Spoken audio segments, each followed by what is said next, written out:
Oke, kalau ini dari Mizanul Amal. Jadi katanya Ghazali, ya pingin bahagia itu simple. Kita sudah punya semua fasilitasnya. Allah sudah ngasih kita. Apa yang dikasih? Kenikmatan duniawi dan kenikmatan ukhrawi. Semuanya nikmat. Yang pertama, ini ranking 1, 2, 3, 4, 5 itu ranking. Ranking paling atas itu nikmat ukhrawiyah, nikmat besok di akhirat. Sukar dijelaskan, percayalah saja. Karena kalau dijelaskan, penjelasannya pasti tidak bisa eksak. Hasilnya biasanya malah debat. Besok di akhirat kayak gimana? Berapa ya dinginnya surga? Berapa ya panasnya neraka? Kira-kira di surga itu kalau pakai AC itu berapa PK kira-kira? Yang itu susah membayangkan. Ngomong yang eskatologis itu hanya bisa dipercaya. Tapi di sana digambarkan nikmat luar biasa. Cuma kenikmatan surga tidak akan bisa dicapai kalau kita tidak ketemu dengan nikmatnya jiwa, keutamaan nafsiyah. Kalau di dunia ini jiwamu galau, tidak tenang, entah karena apa, tidak mutmainnah, ya kamu tidak akan ketemu kenikmatan ukhrawi. Makanya kan di Al-Fajr itu, ya ayyatuhan nafsul mutmainnah. Kalau makomnya jiwamu belum nyampe mutmainnah, kamu tidak akan ketemu nikmatnya ukhrawi. Jadi jiwamu harus stabil dan nikmat dulu. Kalau di Mizanul Amal, cari nikmatnya jiwa gimana Pak? Yang pertama, akalmu. Dia akan merasa nikmat dengan ilmu. Jadi kita punya akal, bagian dari jiwa kan akal itu. Dia akan nikmat kalau dapat ilmu. Maka sering-seringlah ngasih gizi ke akalmu dengan ilmu. Semakin banyak dia dikasih suplemen ilmu, semakin dia akan merasa senang dan aman. Paham itu bikin tenang, tidak paham itu bikin galau. Teori paling gampang itu. Maka akalmu kasihlah dia kenikmatan dengan ilmu. Terus dirimu, maksudnya kedirianmu, pribadimu, bikinlah dia nikmat dengan warok. Warok itu menjaga diri. Jangan ngawur hidupmu kalau pengen tenang. Ya rumus paling gampang, jangan lakukan yang haram, yang maksiat, jauhi yang syubhat. Kalau kalian jauh dari 3 hal ini, pribadimu akan merasa tenang. Jangan ketipu oleh enak sementaranya yang haram dan yang maksiat, apalagi yang syubhat. Jadi kalau akalmu selalu dapat suplemen ilmu dan dirimu terjaga dari yang jelek-jelek, kamu akan nyaman, jiwamu akan tenang. Terus yang ketiga, meskipun begitu, kamu juga harus memanjakan jiwamu dengan kesungguhan dan keberanian. Hiduplah yang serius, hiduplah yang punya cita-cita, punya target, dan berani. Yang keempat, adil. Adil itu hiduplah secara proporsional, baik di level fisik maupun di level rohani.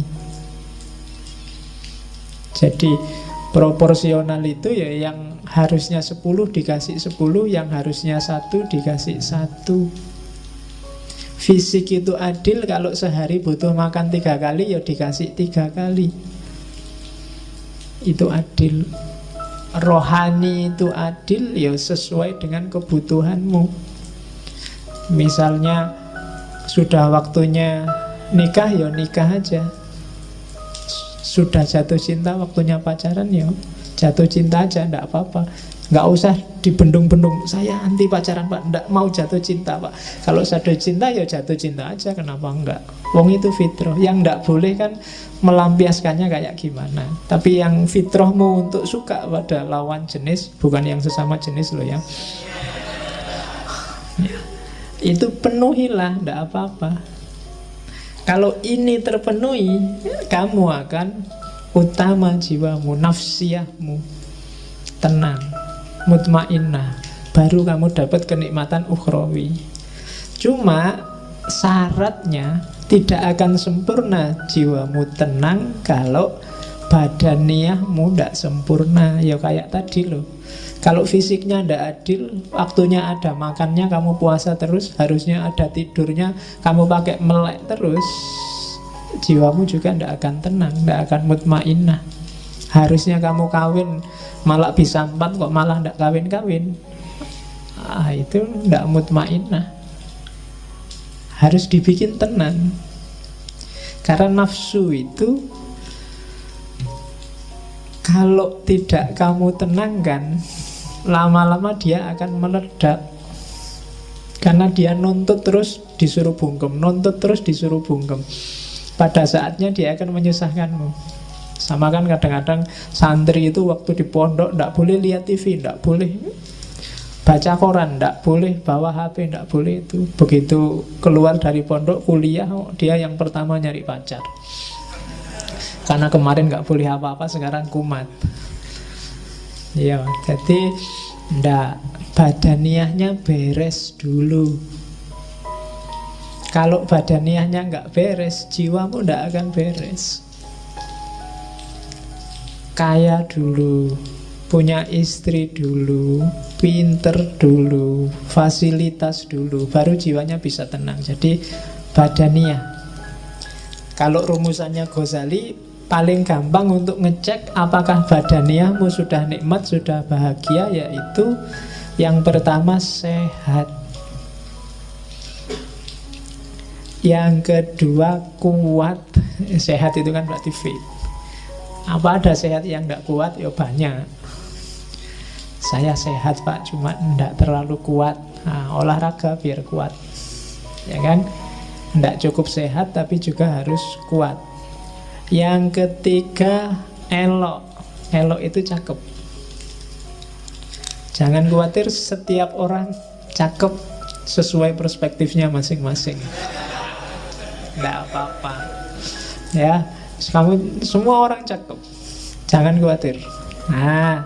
Bahagialah. Kalau enggak, kamu enggak akan bahagia jiwamu. Kalau kamu tiap hari aku kok jelek itu enggak akan bahagia hidupmu. Wis anggap aja cakep wis tau, cok khawatir. Payu. Ya. Itu kan kamu mikir, jangan-jangan ada yang gelisah Pak, apa ada yang mau besok sama saya Pak? Pasti ada. Asal standarmu jangan tinggi-tinggi. Ya. Jadi sehat, kuat, cakep, dan yang terakhir yakinlah bahwa kamu panjang umur. Tenang mesti kamu. Sehat. Ketika kamu sehat kan kamu ceria sayang. Kuat juga gandengannya sehat. Mau apa-apa sanggup, itu kan kuat. Jalan kemana ayo. Cakep. Jadi kamu merasa pokoknya tidak ada celahnya diriku ini, Allah ngasih aku lengkap, alhamdulillah. Dan panjang umur. Orang yang merasa punya kualifikasi 4 ini secara badaniyah, maka dia sebenarnya sedang bahagia secara fisik. Cuma selanjutnya, untuk nikmat badaniyah kita butuh kenikmatan eksternal dari dunia di luar diri kita. Kita butuh punya harta, itu kan di luar. Kita butuh punya keluarga, itu di luar. Kita butuh dihormati orang, itu juga dari luar. Jadi kita butuh kenikmatan dari yang di luar diri. Dari kenikmatan di luar diri itulah diri kita akan merasa nikmat secara fisik. Dari nikmat secara fisik itu kita akan nikmat secara rohani, secara jiwa. Dari kenikmatan rohani itu pada akhirnya secara ukhrawi nanti kita juga akan nikmat.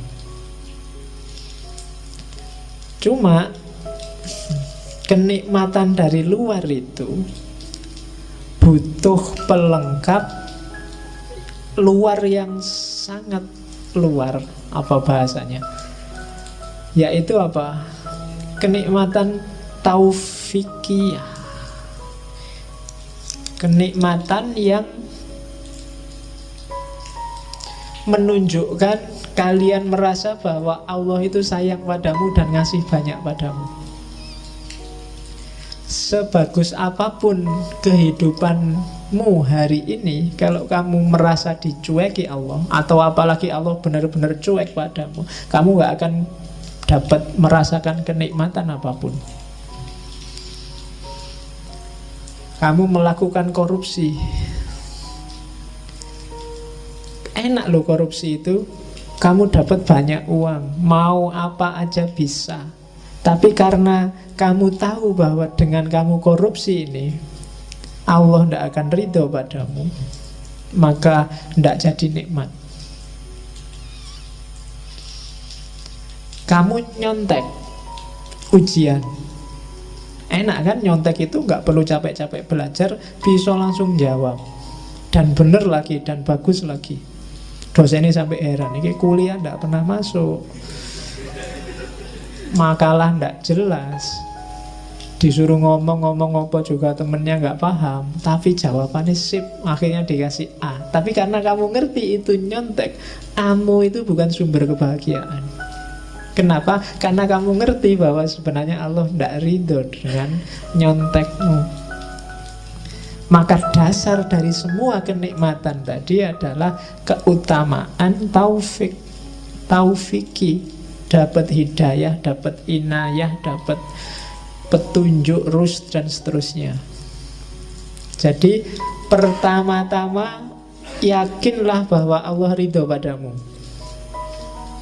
Setelah itu carilah bekal yang kamu butuhkan untuk nikmat, untuk bahagia. Nyari harta, nyari kehormatan, nyari status, cari tidak apa-apa, itu sumber kehormatan. Kalau itu sudah dapat, maka kamu akan dapat kenikmatan duniawi, kenikmatan badaniyah. Dengan bekal kenikmatan badaniyah ini, jiwamu juga akan nikmat, bahagia, akan tenang. Ketika jiwamu bahagia, insya Allah besok akhiratmu bahagia. Bandingkan dengan orang yang sejak awal sudah tidak dapat ridhonya Allah, maka kenikmatan eksternal tadi akan jadi sumber bencana. Kenikmatan badaniyahnya akan disetir oleh nafsunya, maka jiwanya nggak akan jadi tenang.